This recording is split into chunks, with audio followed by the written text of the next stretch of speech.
ዛሬ common English mistakes እናያለን። አብዛኛው ጊዜ የምንሰራቸው የእንግሊዝኛ ስህተቶች ፓርት 1 የመጀመሪያው he got school እንላለን አይደል? አብዛኛው ጊዜ he got school እንላለን። እኛ የፈለግነው እሱ ትምህርት ቤት ይሄዳል እንደማለት he got school but this is incorrect ትክክል አይደለም። እሱ ከሆነ he እሷ ከሆነች she third person singular የሚመጡ ከሆነ goes እንጠቀማለን። so እሱ ትምህርት ቤት ይሄዳል ማለት he goes to school እሷ ትምህርት ቤት ትሄዳለች she goes to school she goes to school እንዳትሉ incorrect ታዲያ go ከማጋ ነው የሚሄደው I go to school you go to school we go to school they go to school ስለዚህ he goes to school አንልም he goes to school እሱ ትምህርት ቤት ይሄዳል። ሁለተኛ አብዛኛው ጊዜ የምንሰራው ሚስቴክ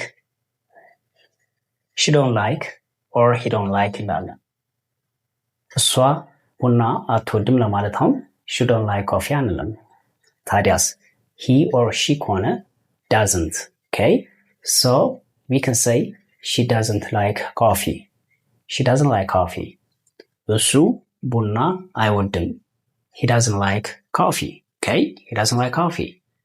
እኔ ቡና አልወድም ከሆነ ግን I don't like coffee እኛ ቡና አንወድም we don't like coffee እነሱ ቡና አይወዱም they don't like coffee ስለዚህ she don't like coffee incorrect ነው she doesn't like coffee best grammatical structure ሶስተኛው አብዛኛው ጊዜ common mistake ነው I am agree እስማማለሁ ለማለት I am agree ሲሉ ተማሪዎች ይሰማለሁ I am agree አንልም I am agree አይባልም I agree እንላለን I agree እስማማለሁ ማለት ነው አይደል I agree I am agree እንዳትሉ አልስማማም ከሆነ ደግሞ I don't agree I don't agree okay እስማማለሁ I agree አልስማማም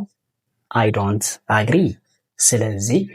አብዛኛው ተማሪዎች ምን ይላሉ I am agree ይላሉ this is incorrect you can say I agree or አልስማማም ከሆነ ደግሞ I don't agree ትላላችሁ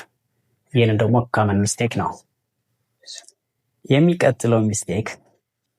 I am understand ገብቶኛል ለማለት አንዳንድ ተማሪዎች ይሰማሉ I am understand ይላሉ I am understand no we can say